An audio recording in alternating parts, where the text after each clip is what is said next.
Yeah, but this is pretty niche content. Yes, but content is still content. We have to say everything that we talk about. This is why I don't reach out to people and talk to them anymore, because I have to save it for the podcast. Hey, welcome back, folks, to another exciting episode of A Distinguished Conversation. I'm your host, as always, Noah, and today with me in the studio is our dear friend, Josh Campy. Hey, it's good to be back. Good to be back. It is great to have you again. So headliners are doing well. It's a wild set this year. I won't spoil the songs because you got to come to the shows to see that. I will actually be there on Friday. With two friends to see it. Two friends. Do we know these two friends? We do, but I don't want to spoil their appearance to anyone who might listen. I know who's coming. Oh, it's not hard to guess. Oh, yeah. But yeah, really rocking set. I think my favorite number this year is the gals number. I heard that they finally picked good girls numbers instead of good guys numbers. Yeah, the guys number, the guys number isn't bad. In fact, I actually go up on stage during part of the guys number. But the problem with the guys number, and it's not problem, but like there's just so many cuts, and where those cuts are, I feel like the song that I learned versus the song that we're playing are two different ones, but just based off of the cut. So, yeah. So yeah, what's new with you, Mr. Josh Campy? You know, a lot has been going on. I wrecked my car. Ooh. But not bad. I just dinked a truck's tailgate. So it looked like my car had been punched in the jaw. But it broke the radiator. So my car would overheat, and it already had over 300,000 miles on it. So it was toast. Yeah. So bought a new car. That was a lot of money. Tuition is a lot of money. Yeah. Good news, though. I finally paid off my medical bills for my uninsured knee injury. For everyone who doesn't know, I was playing motorcycle tag, and I hit a tree. That sounds horribly went over dangerous. the handlebars. The handleballs. I didn't know I was injured, and then I won a game of cornhole. I absolutely smoked him. That was good. It'd be that way. And then my leg felt really wet, so I was like, should probably check this, and almost passed out because I'm horrible at blood. It do be that way sometimes. But I finally paid that off, so that is a big financial relief. So don't listen to me, folks, but this is the secret to America and debt that nobody in the I feel like I'm one of those videos where they're like, the government and the insurance don't want you to know this, but just don't pay your medical bills. Just don't. Or if you do, when they call to collect, they're like, we want $371.62. You say, how about I give you $10? And then they're like, well, no, we want $371.62. And then you're like, I can give you $10. Take it or leave it. While that does sound like genuinely horrible advice, there is a little bit of method to that madness. First off, if you do have a bill, ask it for it to be itemized, because they might hide secret charges in there. And if you have them itemized, they have to get rid of those, so they can't charge you like $40 for a regular Band-Aid. So that's a big one. And then also there are programs, like if you, like my bill for one of my things was like $900. $500 was just entering the door. Literally it said the wing. It just cost the wing of the hospital was a price. What? Yeah. And then they charged me for ibuprofen, like $80. You're like, heck no. But don't get injured if you don't have insurance. Yeah. But also, if you do pay your bill, if you get on like a payment plan and you're about halfway through to maybe a little less or a little over than half, you have a good record, then you could be like, hey, I don't have all this money and I'm not sure when I'll be able to get it to you. Is there any amount that I can pay you right now where you'll be satisfied with the hospital? Because the hospital is basically just a business. You know what I mean? So if I paid, my bill was $900, I paid $600 in payments and some change, and I'd be like, hey, I don't have this. There's a good chance I might not have this. Meet me in the middle. And there's a chance they might meet you in the middle. Granted, I'm not a big finance guy. I'm just a miser little Ebenezer Scrooge boy who loves his money. Fair enough.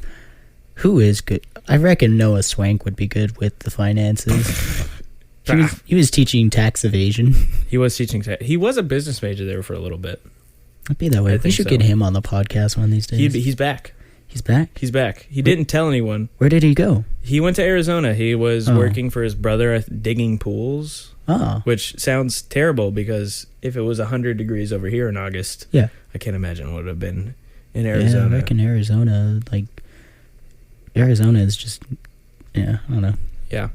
Other than that, I've been writing a lot. I finally hit the benchmark for the lowest amount of word counts for a full-length adult novel. So I'm not done, but I have over 70,000 words, which, to put in perspective on a Google Doc, is about 190 pages. Oh, yeah. So, yeah, and I've been learning a lot about the industry recently on good old TikTok. I follow some really helpful pages. What is the industry, like writing or the publishing industry? Okay. So there's two routes when you write a book. There's self-publishing. Yep. And then there's traditional publishing. The first step is obviously finish a book.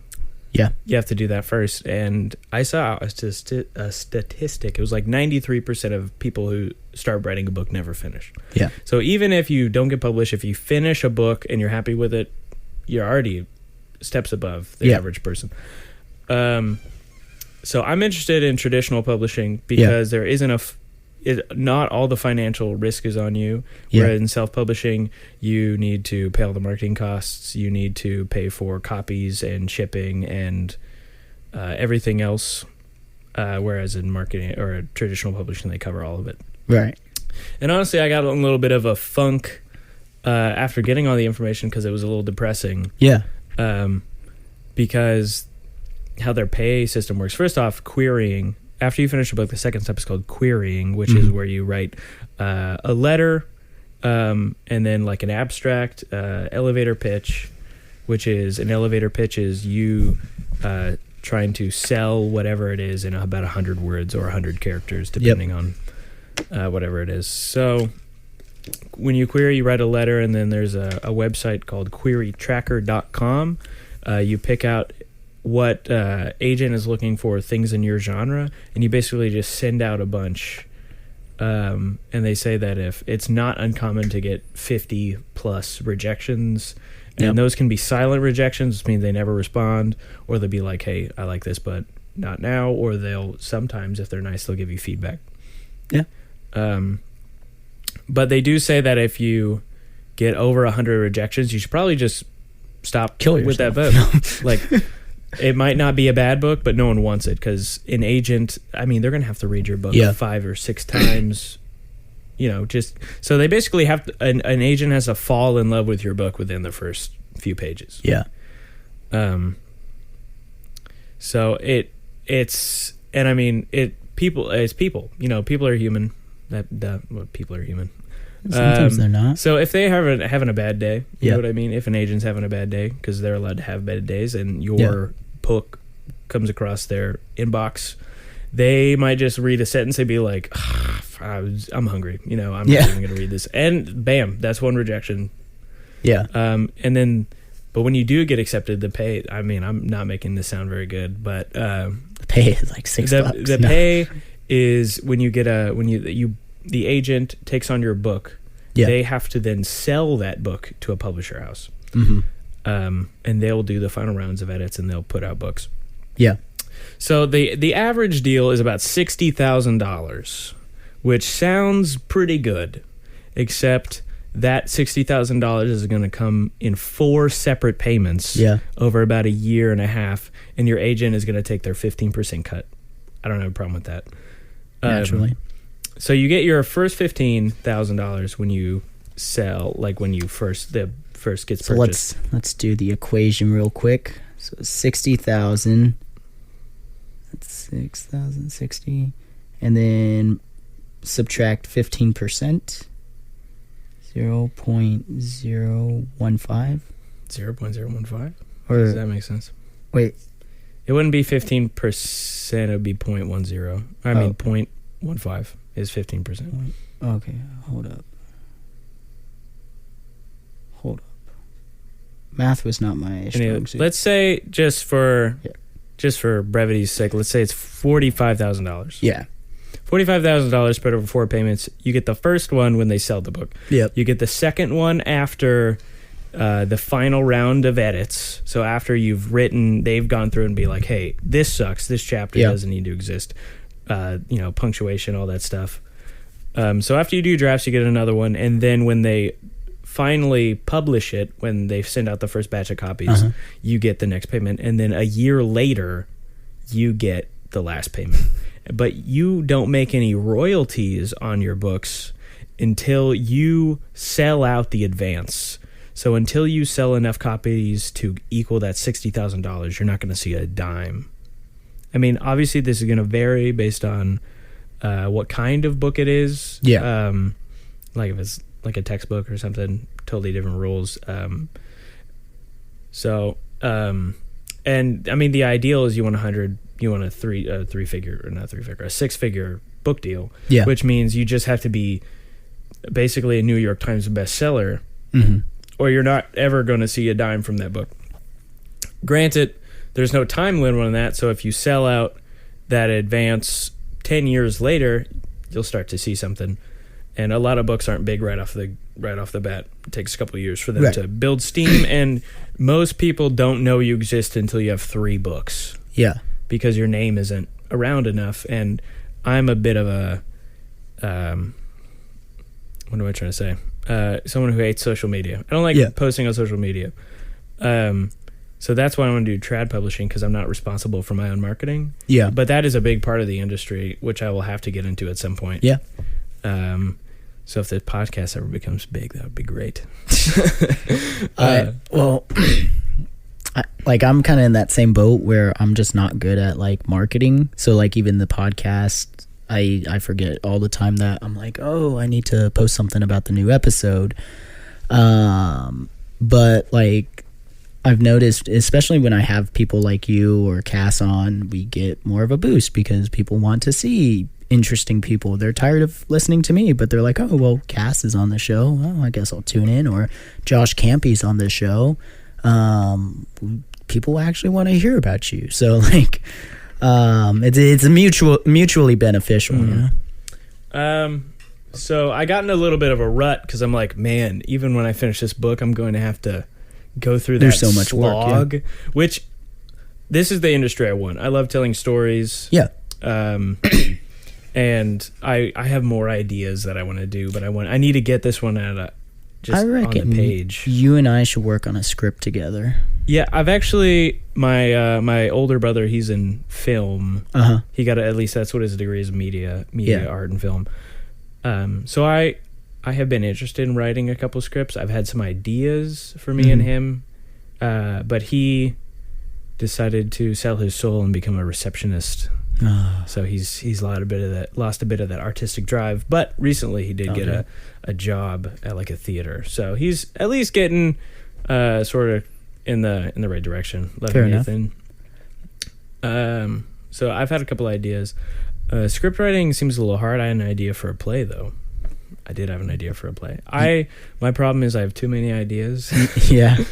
And when I finally decide to act, that's when I get more ideas. Yeah. So I need to staying focused on one thing at a time is really hard for me. It sounds like I have ADHD, which I'm pretty sure I don't. But we're not 100% sure. Yeah, we're not 100% sure. I was a little bit of that late 90s, middle or early 2000s where you're basically still kind of a millennial and you don't get diagnosed with anything. But you have it all. But you have it all. You have it all just a little bit. And it helps sometimes. I'm not going to lie. Yeah, Touch of the tism can go a long way. Every so often, yeah. But yeah, Max and I actually, we are talking about doing a kind of like a play script thing, Traditional Thinking, the musical. If not that, I told him I had this idea about...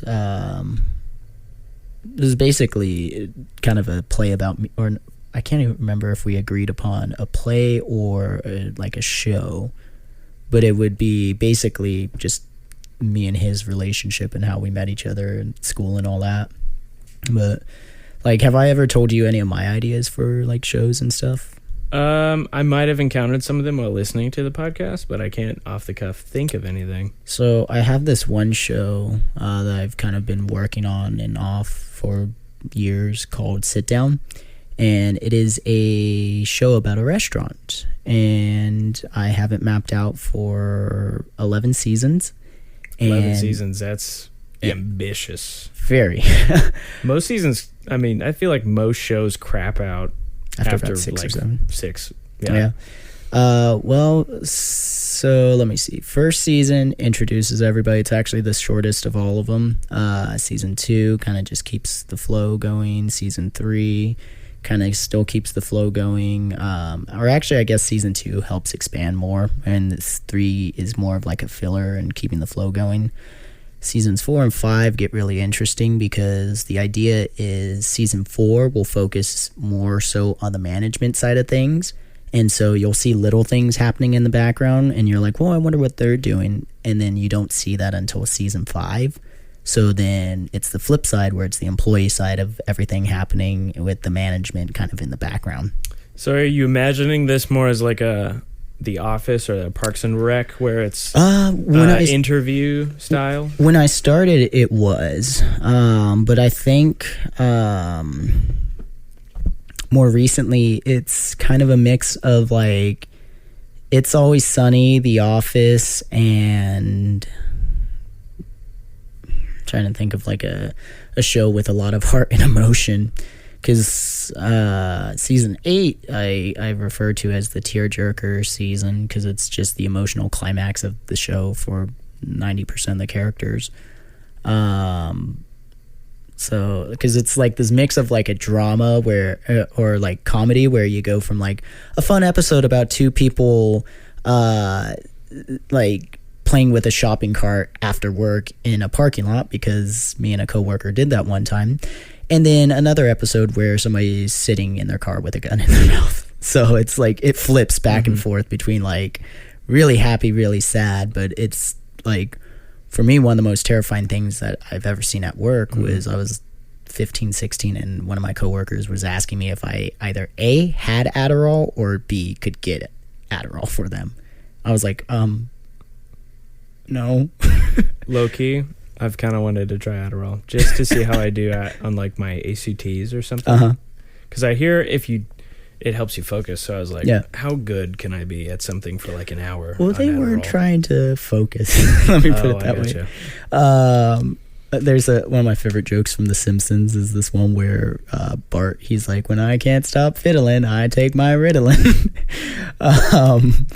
But yeah, like it's like there's just a lot of stuff that I've seen from like broken relationships, broken families, alcoholism, drug addiction. There's going to be a lot of different topics throughout the entirety of the show. And then you also have like a lot of heartfelt moments where like I think it's season 2's Christmas special is they're literally going around asking anybody who wants to work Christmas and anyone who doesn't have plans.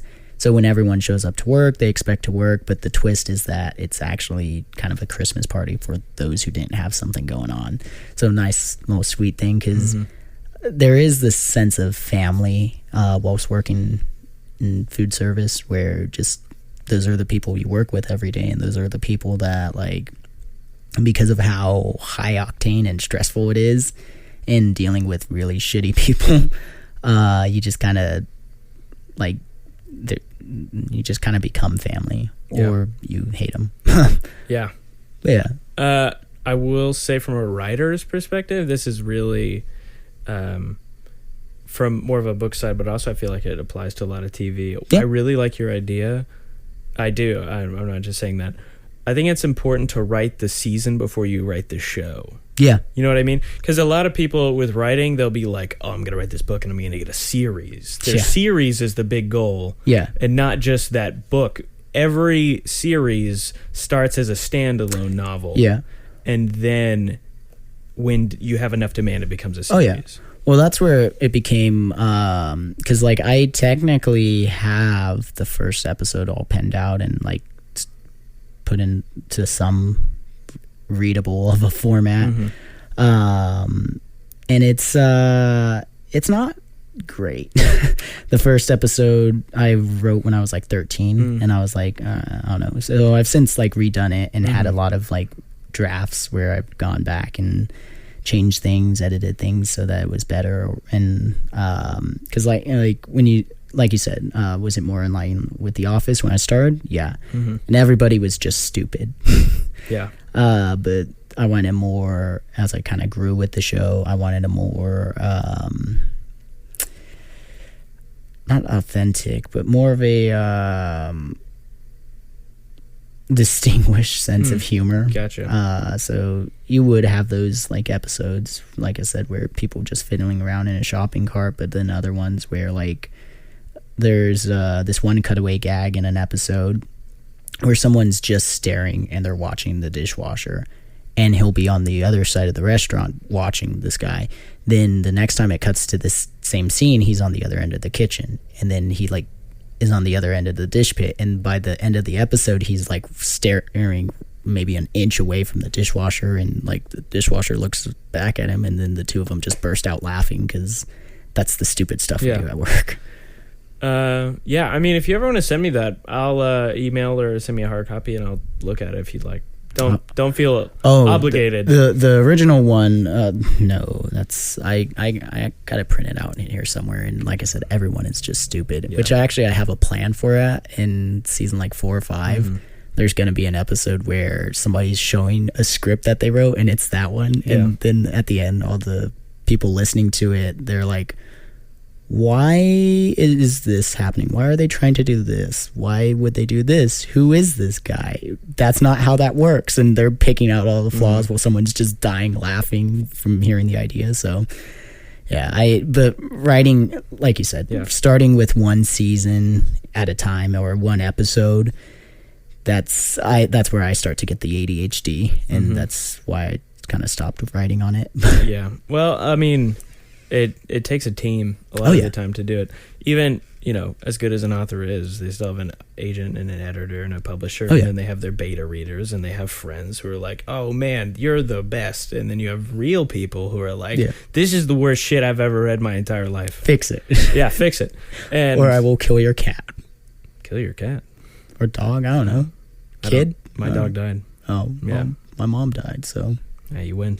I don't know about that, but I mean, you don't win, but yeah. So let's talk about tragedy. Tragedy. I've been very fortunate in my life, honestly.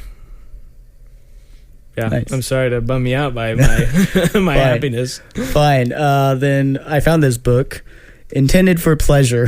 Intended for pleasure? Sex technique and sexual fulfillment in Christian marriage. Whoa. So we were just talking about the Pythagorean theorem not long ago. And remind everyone what that is, because that sounds a little slurish. So the Pythagorean theorem is essentially an equation. I'm still trying to figure out the equation myself.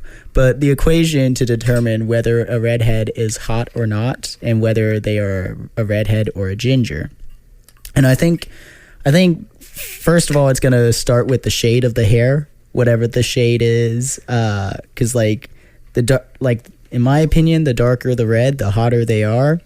But you also have some of those like Hayley Williams from Paramore. She's got more of a ginger thing going, but she's got the tattoos and like her stage presence, like she's got it going on. Then you have like Kirsten Dunst's Mary Jane Watson. She is kind of somewhere at the bottom of the list. Like, she's not a redhead. She's more of like a whiny ginger. Yeah, I'm just going to leave it there. And then you got Mary Jane Watson from the comics.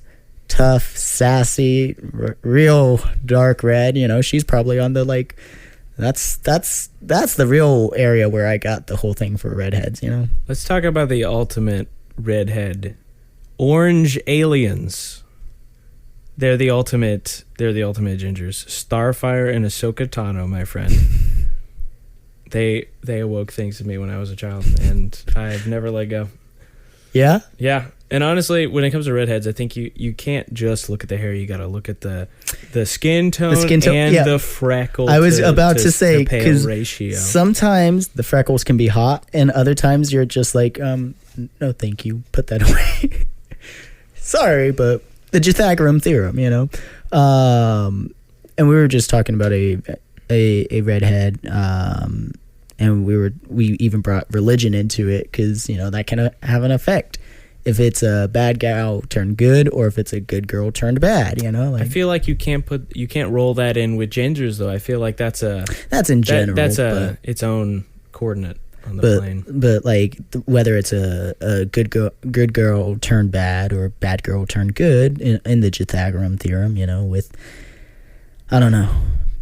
I feel like redheads they already got built-in issues, you know. Yeah, of course. I mean, they aren't born with souls. That's got to be kind of a toughie. That's more the ginger side, but agreed. You know, they burn in the sun. They're basically day-walking vampires a lot of the time. Vampires are hot sometimes.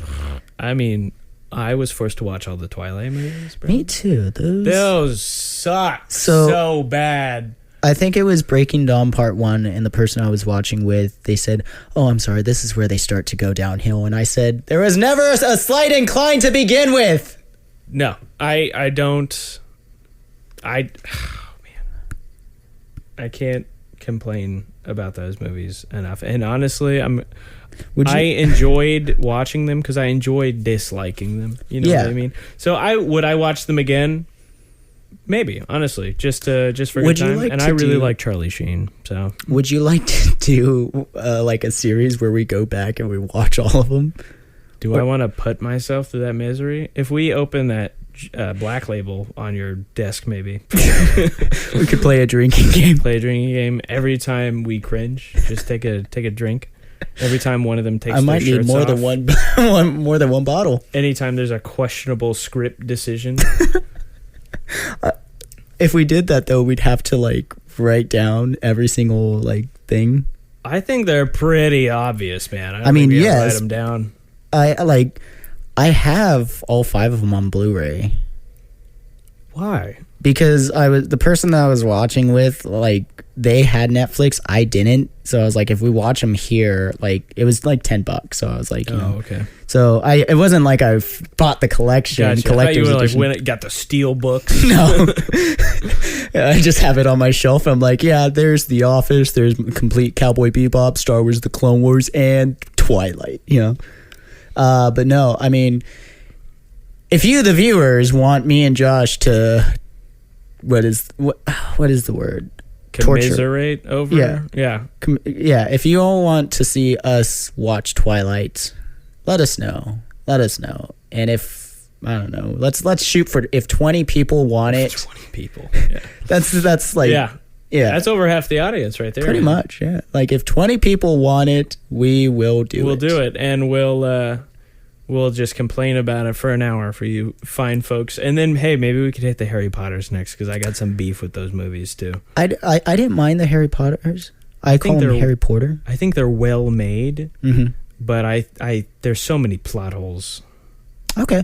Fun fact: when me and Max did the first episode, I think almost a year ago. But I started the show back up in March with my boss, my old boss or dear friend Dayton, and he's a big fan of Harry Potter. So yeah. To be honest, I haven't read the books. Fair enough.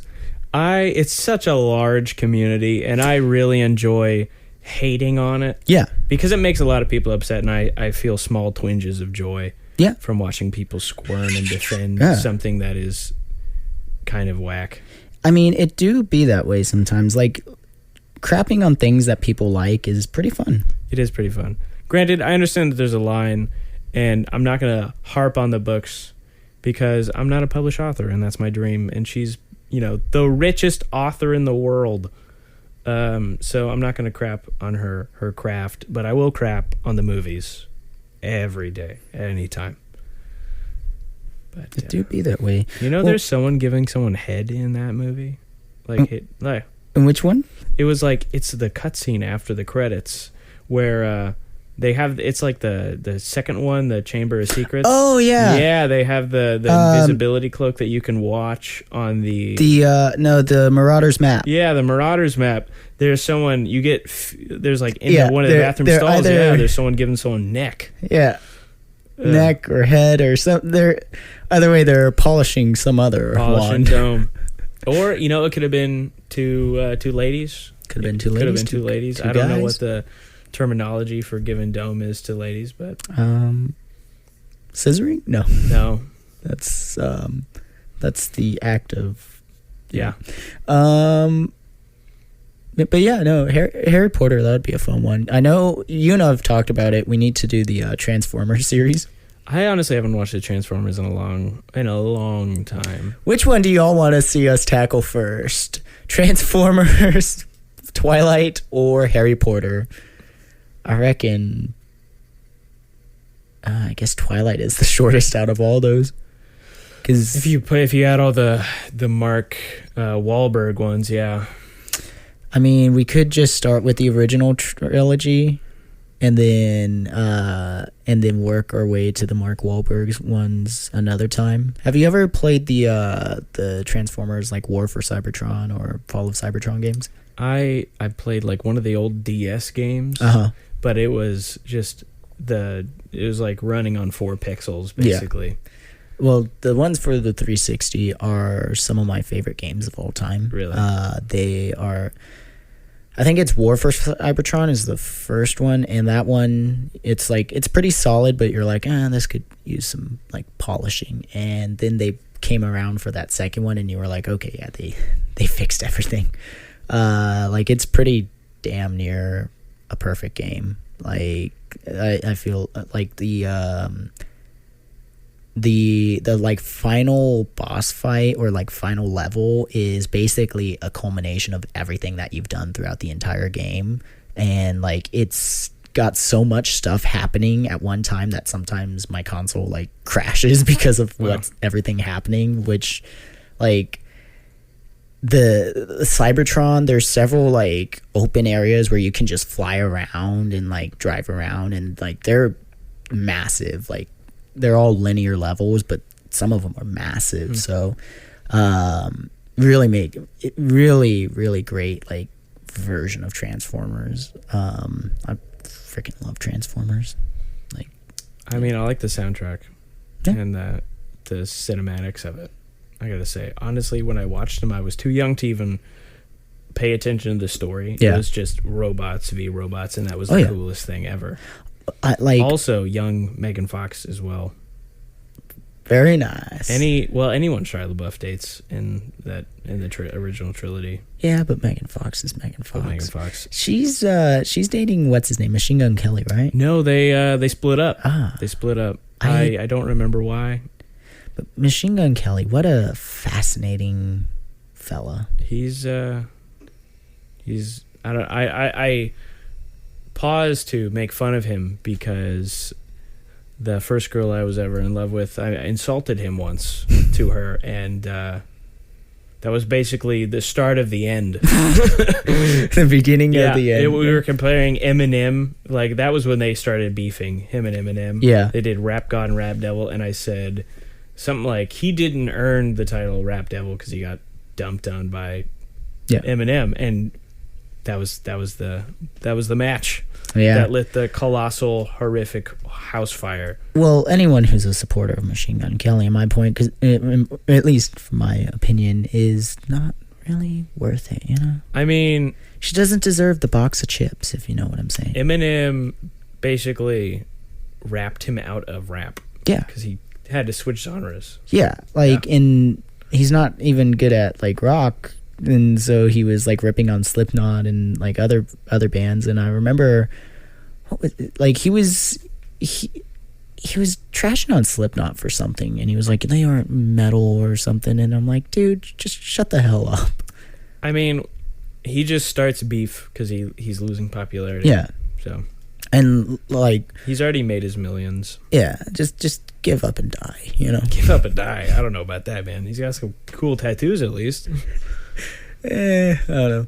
I'm actually considering getting some tattoos. I've also been wanting to get some tattoos, but money. Yeah. And I sent 2 emails out to artists online, and one of them just said, "Hey, she's only doing like a specific style. She wasn't going to do the style I was asking for anymore." So I was like, "I understand, that's fine." And then the other one just never got back to me. So do be that way. And that's back when I had money. I was ready to pop $1,000. I mean, it's going to be on your body for life. You might as well get something immaculate. I want to get on my left arm. I want "See a Space Cowboy," and then on my right arm I want "You're gonna carry that weight." So like I don't know. I basically I had a really good meeting with a pastor of mine, and we were talking about a lot of good things. And my takeaway from all of it was like, wow, I should live as water, be a better person, and get 2 tattoos. Get 2 tattoos. That sounds like the startup of a youth pastor. You know what I'm saying? Get a couple tattoos. I guess. But nice. Like you'd probably, if I were getting like a youth pastor tattoo, I'd get something like Tetelestai or what is it? I don't know. Maybe like a Philippians. Philippians or like a Corinthians. Maybe a Lord of the Rings tattoo.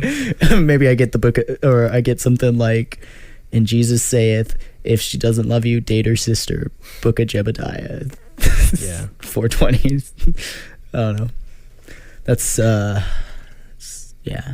fascinating. My mom thought I was gonna be like a teacher or a pastor at one point. I was like, I hate people.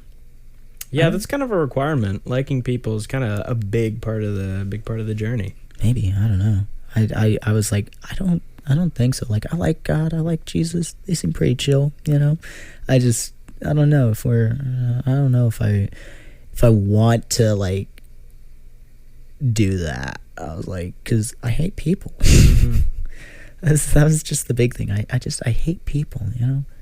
But then again, like, the thing that I'm doing for a living right now is all about people. Yeah. So I don't know. I want to help people, but I hate people. It's this weird thing. Yeah. It feels good to help people. Even if you don't like people, there's this euphoric feeling that you get, a lightness in your soul whenever you help someone in need. But then again, it's so hard to want to help people sometimes. Yeah. You're not making it any easier, people. That actually brings me to I got a job offer today. Oh, congratulations! Maybe. We'll see. I said I would consider it. It's $12.10 an hour. Is that a upgrade or a downgrade from what you have right now? Well, right now I make $2.13 an hour plus tip, and so this is $12.10 an hour plus tip. Oh, plus tip. But this is the big but. I would move to Colorado and work in a restaurant in Colorado with dear friend Dayton. Okay. Is it a chain restaurant? Is it a pretty well-known restaurant? Or it is actually so it's kind of a local owned startup, or not startup, but like they're no way a chain restaurant. They're like a consistent, just a not mom and pop, but like they're like a local spot. Yeah. So I was like, I'd be down for that, you know, get out of the chain gang, but like move to Colorado, you know. I mean, it's a big move. I mean, it could do you some good if you feel like it could. I mean, if you like nature, it's a great place to go. Yeah. If you like weed, it's a really good place to go. I don't know. If you like mixing the two, it's even better.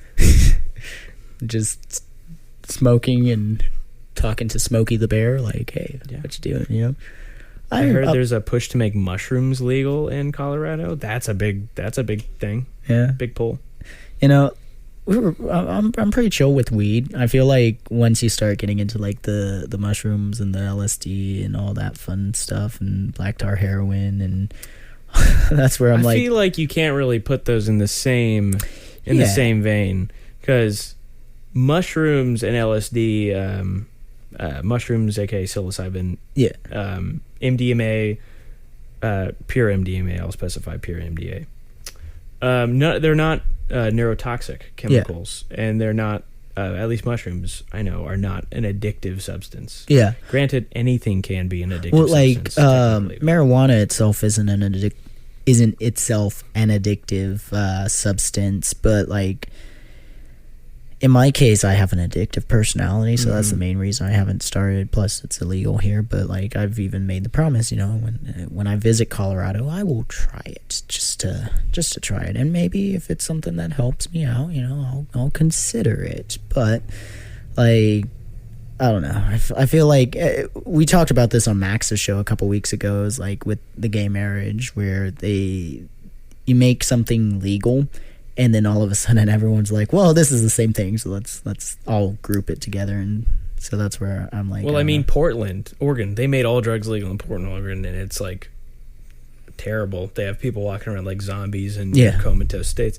But I feel like with certain drugs, specifically hallucinogenics, I feel like there are exceptions, and there's a lot of. I will say, I've done a fairly decent amount of research on it. Hallucinogenic drugs. Where, I mean, there's loads of research and medical use in therapy, specifically talk therapy with PTSD, and also dementia patients. What's the other one where you lose your memory? Not schizophrenia. Dementia and Alzheimer's, yeah, dementia and Alzheimer's. And when MDMA is used in PTSD, it has a 88% success rate, or it's not, maybe not 88 exactly, but it's fantastically high percentage of maybe not necessarily curing PTSD, but at least having a significant loss of PTSD symptoms. And considering they're non-toxic to the brain, whereas heroin and any sort of methamphetamine. MDMA is technically a type of methamphetamine, but that's because it's mixed with a lot of other things. There is pure MDMA, which is its own thing. But MDMA is one of the only purely synthetic drugs that we have, that we can't find it in nature, or or in any of the plant species around. So there are special exceptions. I like how you just know this information. I have acquired a lot of random information over my lifetime. It'd be that way, like, and not a bad thing. I feel like now I'm just gonna tell me about this drug. And I mean, I haven't done a whole lot of research in some drugs, but I mean, I could tell you what I do know about certain kinds of hallucinogenics. Well, like I said, I'm the least interesting part of this show, and that's why we have to have interesting people on the show. So we're always glad to have you on.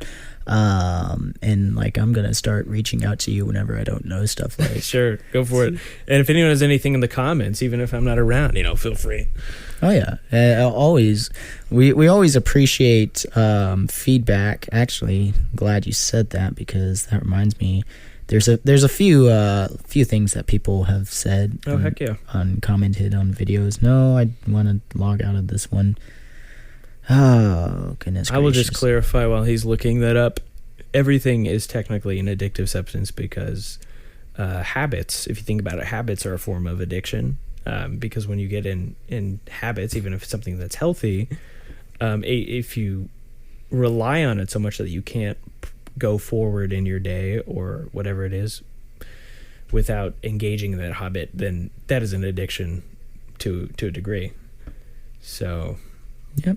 Let me see. DMT. I forgot about DMT. DMT is also honestly one of the safest hallucinogenics, I think, except you are vulnerable to the world for about 15 minutes while you're tripping nuts and seeing gods and stuff. Oh, yeah. So I think the last response we got on an episode was the Unordinary Conversation, where we had Isaac Belota, the host of Unordinary People.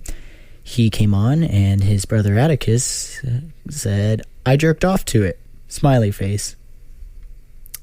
Good to know you got fans. Yeah. That was a pretty good episode. Yeah. I don't know about that worthy, but it's pretty. It was good. It's pretty good. I mean, somebody found it so entertaining to apparently pop one off to it. So I mean, yeah. I don't think any press is good press. Yeah, like we said, we do it for the viewers, not the views, but we have to make content. So yeah. I reckon let's get deep. You want to do the game? Remind me what it is you're looking at right now. What is that? So let's get deep. It is a game from the creators of What Do You Meme? Questions for couples. Questions for couples? So level 1 is icebreaker. Do you sing in the shower? Level 2 is deep. What's your guilty pleasure? Number 3, deeper. What's the sexiest thing about me? I'll be happy, bro. I'm an open book. Anyone can go deep when I'm around for sure. That's what she said. Good times. Good times. Yeah. I bought this on Max's birthday because why not? We were at Spencer's and this was there. So, yeah. If you want to do only deep ones, I'm here for it. I reckon we should start with some light ones. Yeah, start with some light ones. Get a little more distinguished as we go. Exactly. All right, so the icebreaker cards are few and far between. Well, he opens his cards. I'll talk more about drugs. That's just because it's. I'm thinking about it right now. I am by no means an expert in drugs, but I've listened to a lot of podcasts. Andrew Huberman Lab. He's a professor at Stanford, and he's of neurology and ophthalmology, I believe, and he talks a lot about drugs. And he does talk. I listened to one yesterday about music and the effect on the brain. That's pretty interesting. But the main therapeutic uses for psilocybin, which is magic mushrooms, is because especially when it regards to dementia patients, people with Alzheimer's, when you get older, one of the things that happens is obviously your organs get weaker, so you're not pumping as much blood, and also your blood thins. That's why old people have a lot of problems regulating their body temperature. They got clammy hands. They got to put a bunch of blankets on. So basically, what psilocybin does is it oxygenates the blood in your brain, and it increases the blood flow in your brain, and that allows you to fire your brain synapses, and it interacts with parts of your brain that involve memory. And it takes blood flow away from the areas that are involved with anxiety and depression. So I am not saying if you have anxiety and depression, just hop up on mushrooms, but I'm saying that it can help, especially in a therapeutic way, because it opens the brains that allow the part of the brain that allows you to open yourself up, especially in a therapeutic sense. That's kind of get rid of the ego. And that's why a lot of people are really honest. And also I will say magic mushroom chips take about 6 to 8 hours. So, plan your day in advance, please. And also magic mushrooms are not necessarily the most visual thing. The base dose is about 1.5 grams. And also that will vary based on how big a person you are. Anything under 5 grams is considered I'll say anything above 4 grams is called a macro dose, which is the highest you're supposed to take. Anything under that is technically a micro dose, but 3.5 grams is not necessarily a micro dose. So you use responsibly. All right, he's got those cards open, so I'll stop rambling on about drugs. No, this is very informative. Thank you, man. I recently bought a book that I'm pretty excited to read. I fully intend to take microdose magic mushrooms when I am older to help increase the blood flow in my brain, to help neuroplasticity. Neuroplasticity is your ability to learn and accept information as you get older, easier to adapt. That's why they say you can't teach old dogs new tricks. That's because the neuroplasticity in their brain after you turn 25 begins to decrease. And things to help increase it where, playing music, engaging in thought-provoking activity, reading, and doing a little bit of the shroom. I reckon that like this is just kind of a side hobby of yours where it's like, some people have woodworking or like motorcycles and you're just like, oh, I like to learn about drugs. I do like to learn specifically about psilocybins. I did do a research paper in my sociology class about fentanyl, which was pretty intense topic. Really dangerous stuff. If you ever look at a picture of the dangerous amount of fentanyl, it is less than like the tip of your pinky nail. Huh. That is a lethal dose. So, okay, because I remember when the whole George Floyd thing happened, my boss said, all right, let me stand on the back of your neck for 8 minutes, and we're like, if that doesn't kill you, we'll try the fentanyl. We'll try the fentanyl. It's like, we'll see which one does it first. Fentanyl is terrible, and a lot of people lace things with fentanyl to give it more potency. It is incredibly dangerous. It is one of the only drugs where if it touches your skin, it can infect you. It's not something you have to snort or smoke. If it just touches your skin. There was a cop that died because he touched the hood of a car that had fentanyl on it. Oh.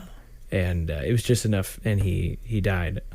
If you fact check me on that, please get back to me, because I'm not sure if that was in my local area or not. But I remember hearing about it, and it does not surprise me. If you're looking through a car that is probably full of drugs and you touch a little bit of fentanyl, then chances are you'll die. Well, no, I am terrified of fentanyl. Yeah, be terrified of fentanyl. It's a terrible thing. I think it's something like 60,000 people have died of fentanyl overdosing, and it is the easiest thing to overdose on. Yeah. It is, so don't do cocaine, because it's really common in cocaine, and it's also really common on weed. So please get your weed responsibly from dispensaries and not your best friend buddy's dime bag. Yeah. So, icebreakers. Icebreakers, yeah. And if anyone wants to... hear more about drugs at a later time, please put it in the comments. I'll come back and I'll do more research, and I'll come back and talk about drugs. In between talking about Twilight or Transformers or Harry Potter, we'll be talking about drugs. Yeah. Shower in the morning or at night? I'm a night shower. I've always been a night shower. I like to feel clean in sheets. It'd be that way. I used to do that but because of the long hair, I'd go to bed with like wet hair, and everyone's like, that's bad for your pillow, and I was like, I don't give a crap. The best thing for your pillow is actually get silk sheets. Huh. Yeah, silk sheets. It's supposed to keep the oils from your face from sticking onto your pillow. And you ever take your pillow out of its case and it's yellow? Yeah, that's up from all the face oils that have soaked into it over the years. Yeah. Fascinating. So get silk. I don't have silk because it's expensive. Yeah, me neither. Would you care to do an icebreaker? Oh, yeah. Icebreaker. What's your favorite band or musical artist? I think I can answer that by saying Weezer. Yes and no? Yes and no.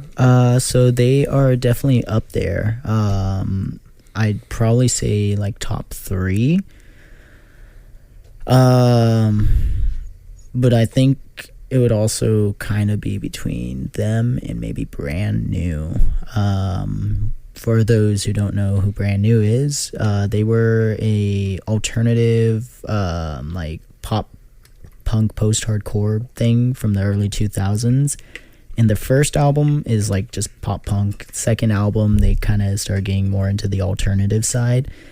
Third album was complete night and day. We went from Your Favorite Weapon, Deja Entendu, to The Devil and God Are Raging Inside Me. And then their fourth album, Daisy, had a lot of Southern and like blues influence. And then their last album, Science Fiction, which I was just listening to today, very, very, very different. Like there was some songs and moments where you had some screamo on there, and then you also had some soulful, bluesy, southern sounding songs, and then you also had like some really long, thought-provoking, quieter moments on the album. So like it was perfect way to end out their career.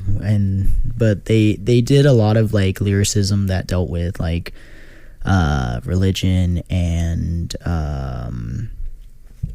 trying to think of the word,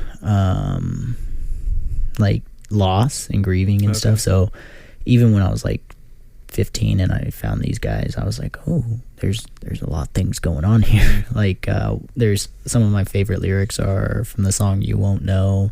I am fine to put your gun to my life, but I'm scared it won't fire right. And like there's a song called Limousine where it's like 8 minutes of them talking about this Katie Flynn incident from I want to say it happened in like Massachusetts or New Jersey somewhere, because they're from New Jersey, I think. I don't know, it's been a while since I've done research on them, but there is a drunk driver who basically hit a car coming from a limousine coming from a wedding, and it decapitated a little flower girl. Dang. And according to the mother, when she found the body of the child and she found the head, it was still smiling. Like she went full Schlitterbahn in that vehicle. So it was is a really eerie like song and album to listen to. So yeah, there's a lot of stuff going on. And then I always tell people, because the lead singer was involved in like some sexual misconduct, and I was like, okay, 2 things. Number one, when you're in a band and like in those, I'm not saying anything that he did was right. What I'm saying is some of the things may have gotten misconstrued. I'm not defending him nor saying he was right or wrong, but he apologized for it, owned up to his mistakes. And if you listen to albums where the devil and God are raging inside me, he was clearly dealing with something where he was feeling guilt from something. And even some of the one of the lyrics is, my tongue will taste of gin and malicious intent. I was like, the signs were in front of us. I don't know, it's just a lot of different things. And that I'd say, if I were to pick a band that were like really got me into music and playing and having fun with it, probably Weezer. Yeah. But I feel like one of the bands that really spoke to me, not just in terms of musicianship, but also maturing with their albums, was Brand New. So it's the only reason I don't say Weezer. Yeah, I'll have to give them a listen on the ride home or something. They're like I said, if you go from their first album to their last album, you wouldn't be able to tell that they're the same band. Like it's really fun going back and kind of picking, all right, well, today I want to listen to a little Deja Entendu, or like your favorite Weapon tends to be the one that I listen to the least, just because it's pop punk songs about home on a Saturday night with all my toys locked up at night, not thinking about you. And then you got other songs where it's just not that. Yeah. So yeah, fun stuff. Probably talked too long about Brand New. Oh, that's fine, man. I mean, something you're passionate about. Yeah, it's unfortunate they broke up in 2018, and it was like that was when I started finding them. Yeah. I found an artist on Instagram, and she did a Jim Halpert. I was like, that's cool. And I was looking at her other art and kind of became friends with this person via Instagram. And she was a fan of this band called Brand New, and I was like, who the hell are these guys? And was like, whoa. And some of their songs were actually some of the first songs I ever learned to play on guitar. So cool. Yeah. Anyways, enough of Brand New. I reckon one more icebreaker. What scent reminds you of home? I've actually thought about this before. A lot of places have scents. Like if you ever like hug your best friend, and then they definitely smell like their home. You know what I mean? Yeah. My best friend, I didn't know this. He smells a little bit like pot. He doesn't smoke pot though. I don't know what it is. Maybe his family smokes pot. Maybe his dog. Maybe his dog smokes pot. Maybe his dog's hanging around in the neighbor's yard or something. So I've always kind of wanted to know what my scent is, because you go nose blind to yourself, right? Yeah. I'll give you a whiff here after we're all courtesy sniff. Yeah.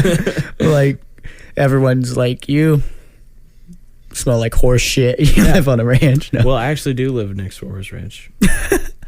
And when it rains, man, there's a ranch right next door, because that mildewy poop smell. I'm numb to it. Yeah, I get numb to it. But what I mean, honestly, maybe that smell, honestly, because I'd be like, oh yeah, my house shit. I'm like, so that's yeah. what. So that's what That's not what home smells like, but it reminds me of my house. So when you came over the first time, because I remember, I've had 2 conversations with you in the entire time that I've known you, or like 3 or 4 now since you were on Max's. But like I always said, I never talked to you during college. And then you come over for that first episode, and you and I were just chatting like old buddies. And even today, I was like, so that's why the house smells the same. The house smells the same. You've been listening to the podcast. Listening to the podcast for a while. We're basically best friends. Yeah, basically. All the information I know about. Basically. Do you want to move to Colorado with me? Publish that book? Maybe not move there, but I'll visit. All right. Try to find some of those mushrooms that are becoming legal. Very good. All right. So, I will say mushrooms are very illegal in Kansas. Please do not take them and get caught. Do not do mushrooms unless shiitake. I think it is like a 5-year prison sentence. Ooh. They are technically a Schedule 1 substance.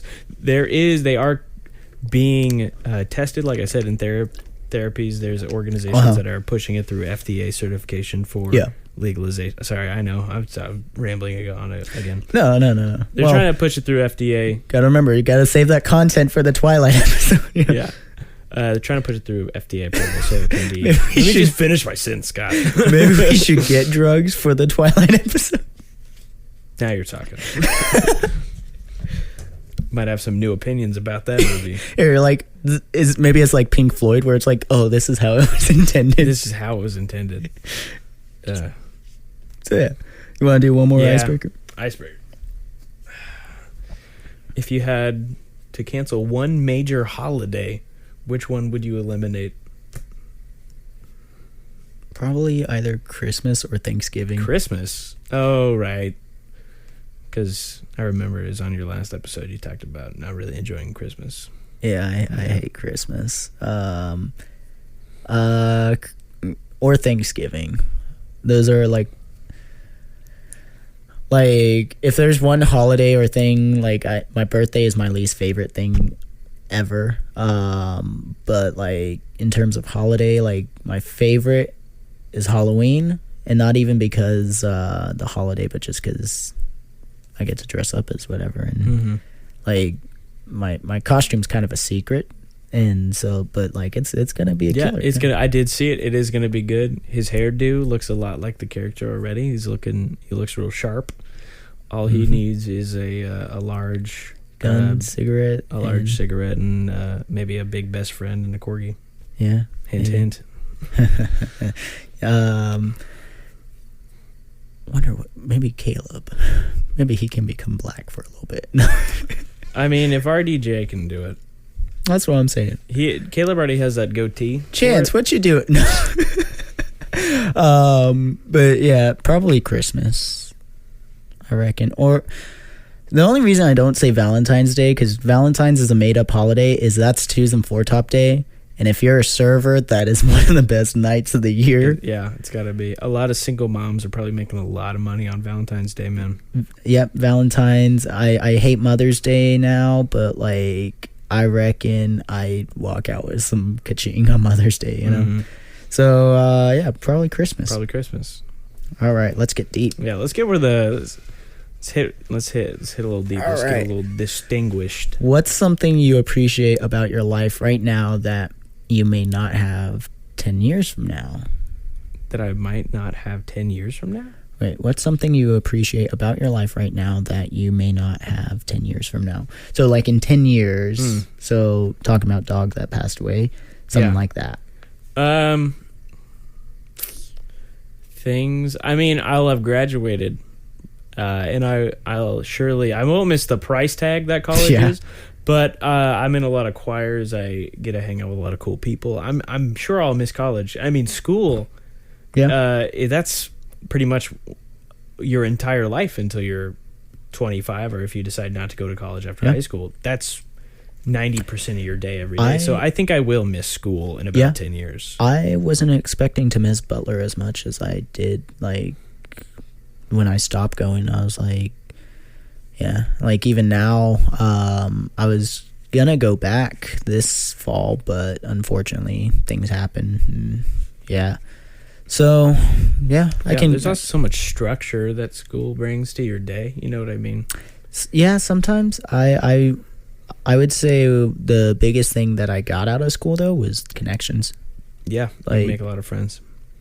Just and not even just the friends. Like Cass introduced me to the people at Monica House, so now I know people and where to get shows, and they've helped me put shows together, and they've helped me like kind of find my sound and how I play live, and so just through that alone. So yeah, college is something that you probably will miss in 10 years. Yeah, it definitely will be.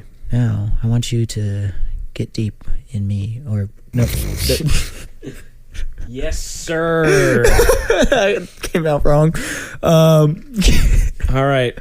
What's your favorite meal growing up and why?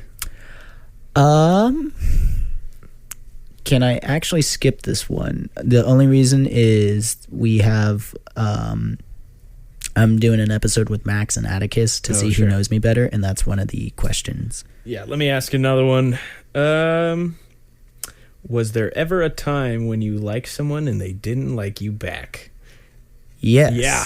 All of them. Yeah. Who hasn't? Yeah, the most recent was the last girl I was. So actually, I guess, yeah, all of them. So last Tuesday, I think it was, in my server book, I have a card that says bullshit. I have an Uno reverse card, and then it was on one of our boxes for our food and like produce, and it just says thick. Nice. So I took out my knife and I cut this out, so I just kind of have this little cardboard piece that says thick. And so there was this table that came in, and there was a really attractive looking young lady. And it was the kind where I was walking, everyone else was talking about him, and I was like, oh, whatever. I walked outside the kitchen, caught a quick glance, and had to go back for a second look. You know, you were like, oh, okay, now I see what they were talking about. It was a slow Tuesday morning, and it gave us something to talk about finally. Yeah. So, I had my Nintendo Switch, and I was like, I reckon I should, like, hey, Mario Kart for your number or something like that. And someone was like, no, you should take out that thick card and just slam it on the table. And they said, what you got to do is you got to bite your lip a little bit and do the look. And did you do that? I was like, I don't know. And he was like, my boss said, I will give you $50 if you did that. And so without a second like thought, he was like, I was out on my way out the window or out the kitchen, and my boss was like, no. And all they hear is, and they were like, oh, no. And they just kind of hear laughing and giggling. And I walk back with a number, and I said, how goes it? She was like, fine, how about yourself? And was like, oh, just dandy. And I forgot to ask the young lady how to spell her name, because it was one of those names where it can have like 8 different spellings. Oh, gotcha. And I was like, which one was it? And she did not respond. And I was like, dang. Yeah. So did you at least get the $50? I did get the $50. Worth it. There is a lot I would do for $50. Oh, he's showing the bill right now. Proof in the pudding. I told my boss, I was like, I don't want a 20, 2 20s and a 10. I don't want 10 5s. I don't want 5 10s. I want a crisp $50 bill. So, yeah, right now it's just kind of sitting in my wallet. And another memory, not even memory, but another girl who didn't love me. Honestly, I think that Mario Kart thing would have worked, though. I thought that was... I think that's pretty slick. Yeah, hey, I'll play you Mario Kart, maybe Smash Bros. Then we can smash later, you know. Stick with Mario Kart. Yeah, let's stick with Mario Kart. The Smash Bros. One is like is funny, but like yeah, it's not gonna work at all. But I was all right. Quick little detour. Don't give out your number if you don't plan on texting them. Just don't. That's a right shite thing to do. Yeah. Like, that's just mean, you know? Someone said the worst thing they can say is no. That is not That's true. such a lie. They can say so a lot much worse. You know, things. like, I thought you were gay. That one hurts. Just friends. That one really hurts. You. Yeah, That's you. a classic. Or my personal favorite, nothing at all. You know, when your parent doesn't instead of giving you a curt response, they just don't talk to you. That really hurts. So imagine someone's playing with your heartstrings. It really hurts. So, okay, so what do you think's worse, getting ghosted or someone just saying the horrendous truth right to your face? I will take the truth. Because the gal before that, I was texting for a week, and one of the first things she said was, I don't mean to be rude, but you kind of remind me of texting with my grandpa. And I was like, ooh, that kind of hurts. But I was like, noted. So I, instead of saying LOL as the kids say, I just started saying LOL. Hey, you're learning. I did. You're learning. And I think I started resorting back to LOL as the kids say, because that's who I am. And I wasn't having to try for this gal anymore. But it was like we talked for a week. I was starting to get to know this person. We go out on one date. And then silence. It just, that really sucks. Where you just go from getting to know somebody and then they cut you off. Yeah. Because I known a couple people who were major parts of my life, and they went from being either my best friend or something along those lines, and then cutting me off, and that just sucks. And now I'm like we said about a distinguished conversation. The first hour is just randomness, and then it starts to getting deep at the end. Gets a little distinguished. A little distinguished. Let's try another card. All right, let's go for the deeper cards. We're already getting kind of intense over here in the studio. Lay it on me, man. Have you ever done drugs? Which ones? Have I ever done drugs? That's a perfect question. I'm going to not say that because I'm pretty sure if the university found out that I haven't taken any drugs, that'd be a problem. That might be an issue. So if the chat wants me to talk about drugs someday, if there's enough interest, I'll 25 viewers. I'll go more in detail. So, all right, maybe we should do an episode in Colorado. Sure. What is a moment you get nostalgic about, and why? Moment I get nostalgic about? I have a really hard time connecting to a lot of things. I'm very much I don't have a lot of sentimental value in things. Fair enough. Even if my mom got me something, I see it more as a purpose for something. Yeah. So I don't have a problem throwing things away. So sentimentality has never been a big thing for me, and it's really hard for me to connect with fake characters in a movie or a TV. Yeah. So as far as nostalgia, let me tell you the thing about your mom getting you stuff that you think that now, but then the second your belt buckle breaks at work, all you want to do is curl into a ball and cry. Anyway, no, I'd say things I get nostalgic over are more smells that will remind me of a place. The horse shit. The horse shit. Yeah. I smell horse shit in the wind, and I'm just rushed with a friend who smells like pot. Emotion. Friend that smells like pot. My grandparents live in a log cabin in Missouri. Oh, wait. So whenever I smell, pine needles, I'm like, oh yeah, my grandpa. Very cool. Or when you ever seen those videos on TikTok? I don't know how much you watch, but it's it's like a collage or compilation of Christmas when I was in elementary. Yeah. And you so I get nostalgic for those, or when you see a photo of those zoo animal plates. You know what I mean? Yes. Yeah, that or kind of stuff. the little barrel jugs of some kind of juice. If I see a Danimals. Yeah. If I see something that reminds me of Danimals. Who won the Danimals Zach and Cody sweepstakes? Who won? I don't know if anyone ever won that. I don't know if any school ever got their playground built by Danimals either. Yeah. Who got that playground? Let us know in the comment section down below. So yeah, that's the kind of stuff that gets me nostalgic. Yeah. Yeah. Or do you remember the little like wind up toy boomerang commercials?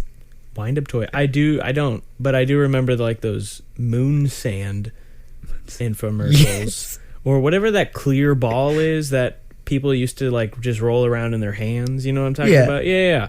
Or do you remember the worm ones? Oh, the those worms, little fuzzy things. They're just worms on strings, and they made them seem like the coolest thing ever. Yeah. Silly bands. Do you remember silly bands? Is that the? I'm thinking of slap bands. Rubber band bracelets that look like something. Oh yeah. So yeah, they might look like I had the Star Wars one, so one might look like R2D2, and then I put it on. Yeah.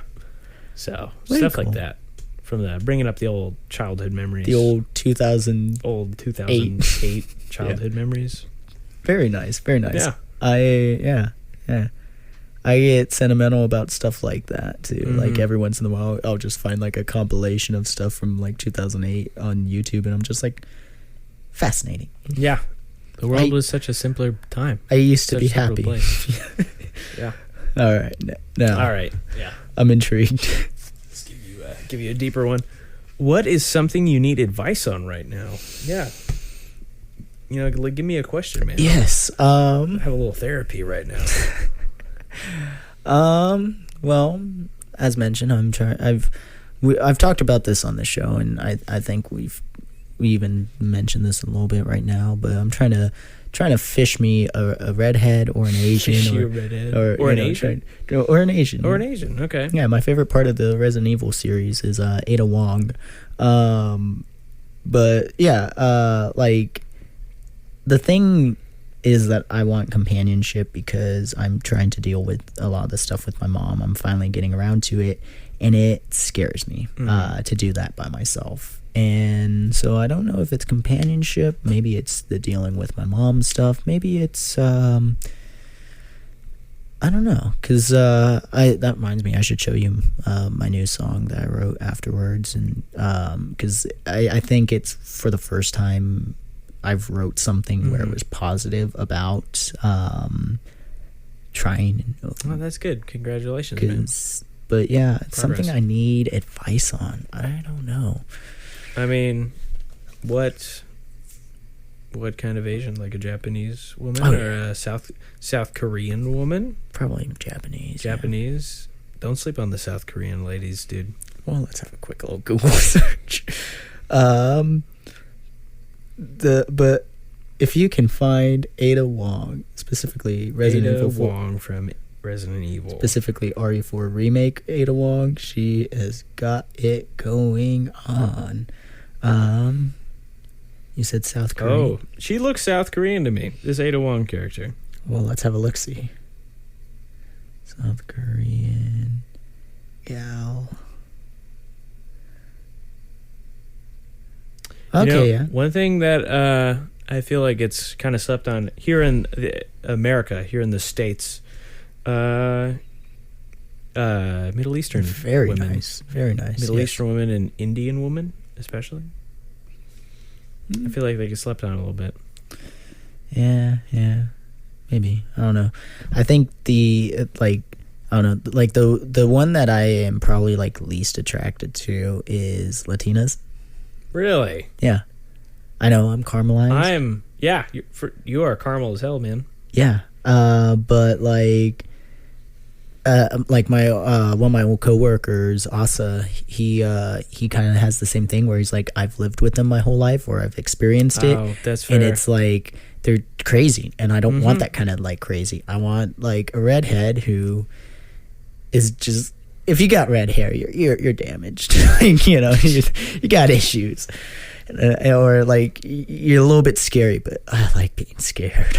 I think, at least for a white boy, I think the craziness of a Latina is an appeal. Yeah. Well, that's because you've never dealt with it. I have not. Oh well, my best friend's mom is Puerto Rican, and I made a border jumper joke, and she hit me with the chancla. So I have experienced a little, just a slight taste, yeah. Just a taste. Yeah, it's no joke, man. It's no joke. It's terrifying. Yeah. But yeah, so I guess if there's one thing I need advice on, it's how do I talk to women? How do you talk to women? According to the Josh Campy.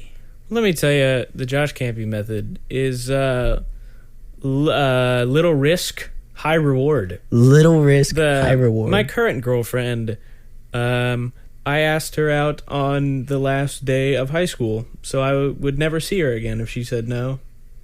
So if you were talking to a lady at the place that you work and you know you're never going to see her again, just go for it.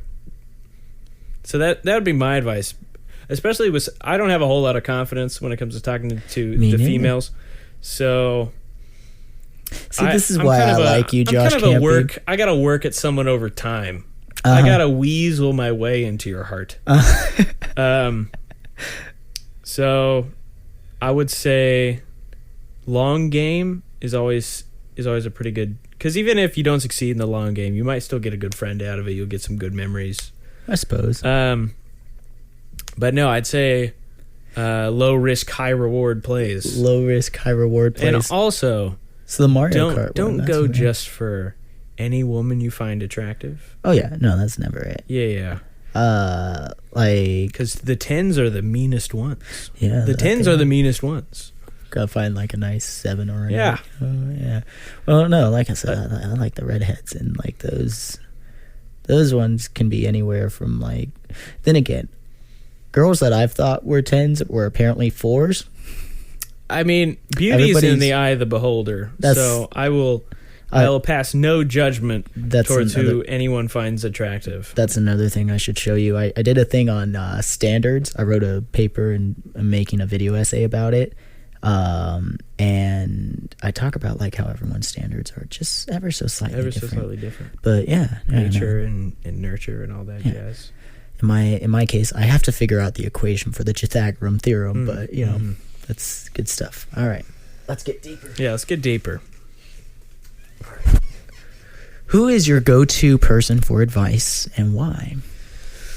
Who's my go-to person for advice? It really depends on the thing.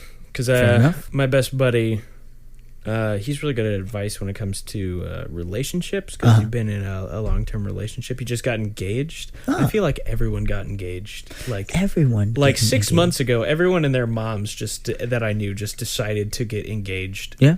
Yeah, and my girlfriend wanted me to take the hint. It was a little much for old Jay Campy to deal with. And you were like, a little bit. College, yeah, college. No, do the college thing first, because you know the more money you make, the more attractive a family you can buy. You're not wrong. The more attractive family you can buy. But get the college, do that, finish that, you know. And yeah. I always say money can't buy happiness. No, it can't. But no money will never buy happiness. Yes. Well, I always like to. I'm glad you actually brought that up, because I was always told there was a difference between joy and happiness. I think there's a big difference between joy and happiness. Eternal. Joy is never fleeting. Happiness is fleeting. Crack and cupcakes, you know, that's happiness. It's only for a short period of time, you know. I actually I was talking to Mick. You know Mick. Yeah. We need to have Mick on the show. He'd be a good person to have on. Oh, yeah. But I made this analogy that I'm kind of proud of that mentions happiness and joy. I think of joy as getting home and having a dinner that you don't like, but you still realize that you've been fed.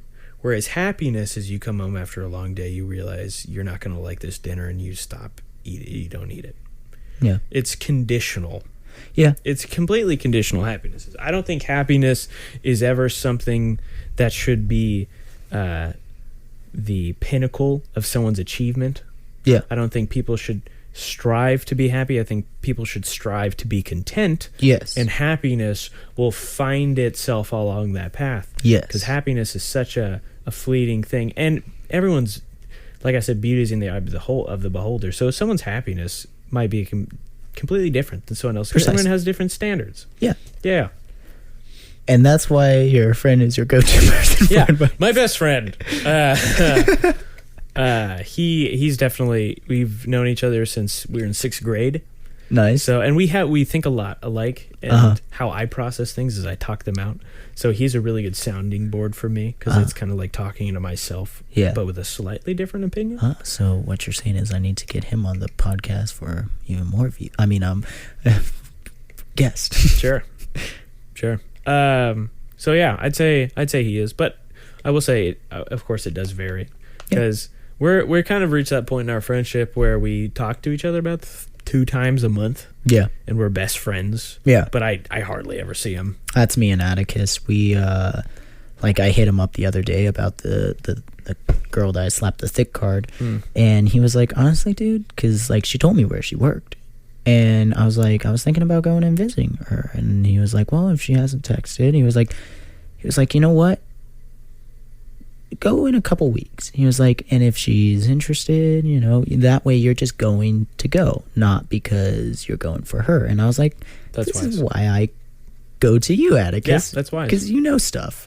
But yeah, no, Atticus, he and I, like, we took our trip to Texas and Kansas City in July, and then we didn't talk to each other for like a month. I feel like that's just friendships when you get older. Yeah.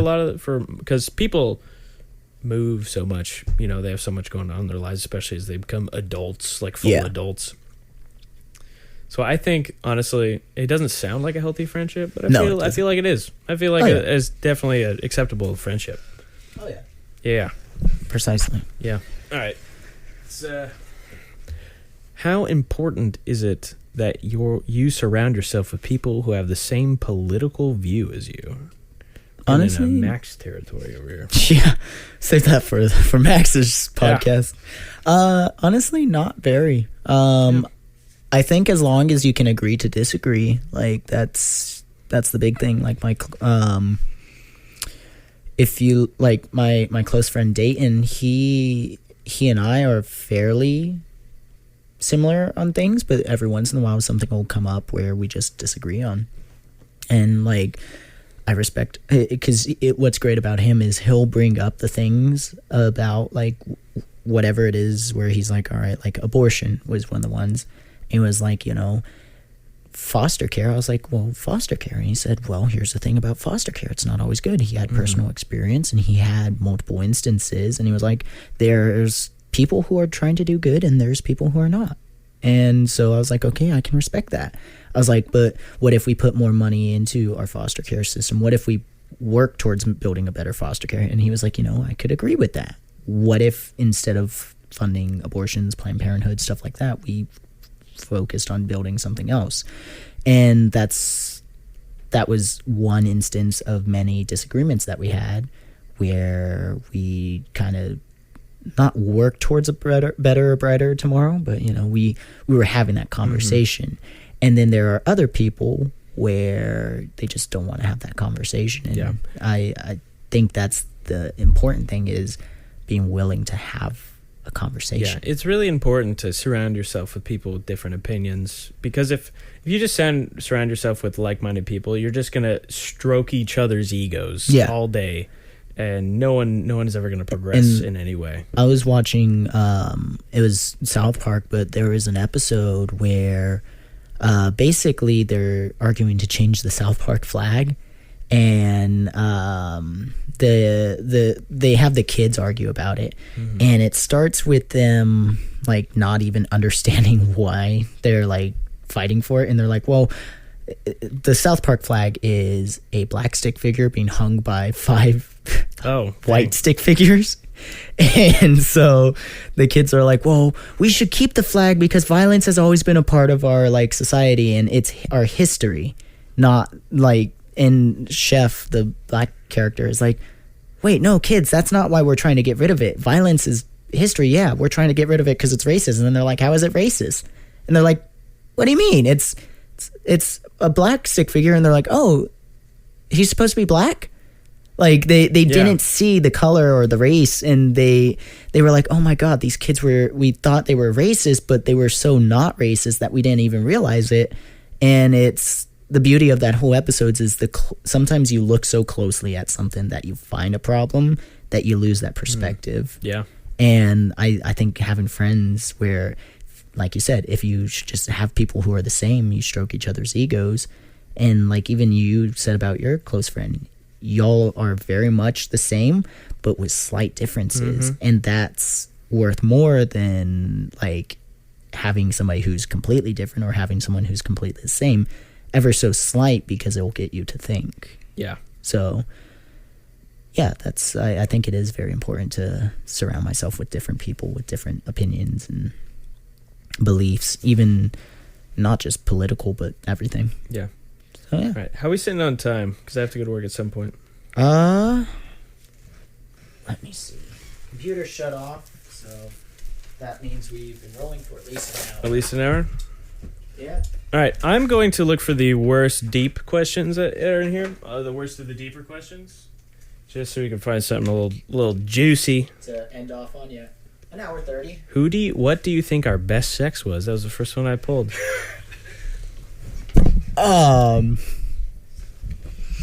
Next. What's your least favorite sex position? I'm getting all the sex ones in the bottom of this deck, my friend. Let me see. The next one's also sex. If you could only do one sex position for the rest of your life, what would you do? The next one is also sex. Jeez Louise, I don't know why we're hitting all the real ones. Why we're getting all the the really deep emotional ones. Yeah. I don't know. I'm not one of them sex havers. I'm not either, man. We're in the same boat. Virgins for life, baby. Hey, virginity rocks. Cool. Yeah. Virginity is cool, guys. Virginity is cool. What up? Virginity is cool. What up? Don't have sex, audience. It'll just cloud your mind. Just to the important things of life. As you and I were talking about it, we were talking about. Here's actually a good area for us to end off. Let us know in the comments section. Who has more kids? Who has more kids? Is it the trailer trash? Trailer trash. Or is it the Christians? Or is it the Christians? Is it the folks who go to church with their Suburbans, their Honda Odysseys, or, God forbid, those rape vans?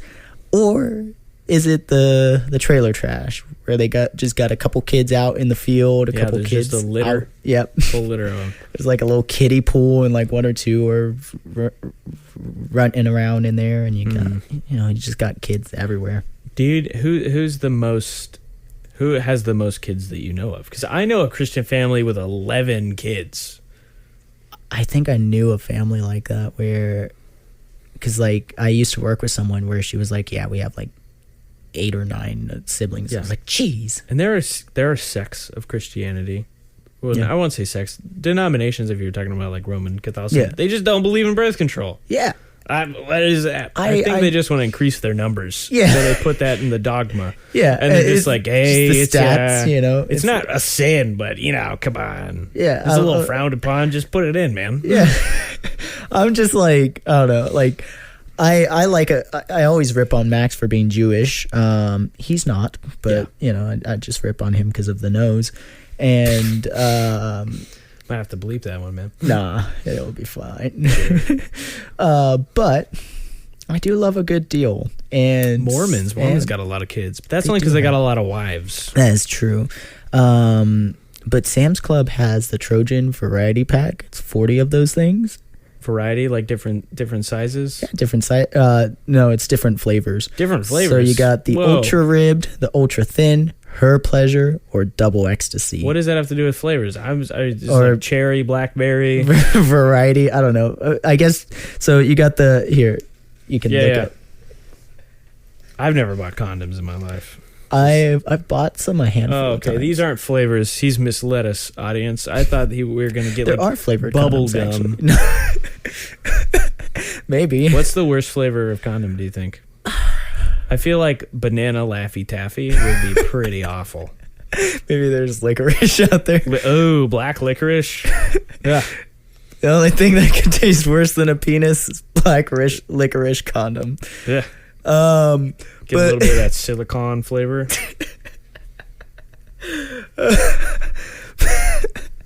But yeah, I have bought condoms. Me and an old. Only $12 for the right. That's what I'm saying. 40 for 40 count. That's a deal. That's what I'm saying. A steal, my it's like friend. 40 Jeez cents. Louise. It's like 40 cents. For I can't even condom. imagine having sex 40 times. That's what I'm saying. You're set for life. Set for life, right there. Yeah, like you wouldn't have that whole litter of kids if you had one of those. Yeah. As a wise man once said, if you can't afford to wear a condom, you can't afford to not wear one. Yeah. So, but yeah, I reckon I'll save the story of when I bought condoms for the next time you're on the show. Mm-hmm. When we watch Twilight or Harry Potter or Transformers. Or, we just chat again. Yeah, about drugs. About drugs. And sex positions. Anything, man. I'm here. I will just find a list of like random things, or I should get my buddy Samuel, because he once, like, we were just shooting the breeze and he was like, so how do you like burning dogs? I was like, What? Are you saying that from experience? But I was like, I reckon if you start from the tail, like, I was like thinking about it, so I reckon he might have some interesting stuff. I don't know if I want to talk to your friend if he's talking about burning dogs from the tail, from the tail back. No, I was thinking about starting from the tail. He was talking about imploding. What? Yeah, he's a fascinating fella. Like Tannerite? I guess. I don't know. Jeez. He's really good at playing the piano. That's something. I guess, everyone's got a thing. Yeah. So, yeah, you can go follow Mr. Josh Campy if you want to go plug yourself. Just Joshua.Campy on Instagram. And when I eventually finish this book, please, be on the lookout. I'll try to post more things. Like I said, I'm not a big social media guy, but I'll try to put more out there. Yeah. Yeah. And hopefully it's good. Please put in the comments if you want to know anything, drug related. I am genuinely interested in the science, or if you want to know any more questions about what it's like to try to publish. I'm not an expert, but I enjoy researching the topic, and I'll try to give everyone that information to the fullest extent of my ability. So, if there's nothing else, I'll say thanks for having me on. Of course, it's always a good time. Of course, we need to. I reckon I need to have you on at least once a month. Like, sure. This is always good to chat with you. Yeah. It might be a little rough in December. I got a lot of concerts with choir. Oh, same here. We got a lot of stuff going on in December. Plus, I think Cass will be back in town, so it'll be interesting. I reckon we should do like a Christmas special, and I think we were talking about doing like a year-end special where we play Mario Kart. But like, yeah, it was gonna be like a competition, but. Yeah. Thank you for coming on the show, and thank you all for listening. Thanks again for having me. See you guys next time. Yeah. Bye. I normally keep this stuff over there to turn off the podcast, but I've had to, keep this over here because I was charging the mouse.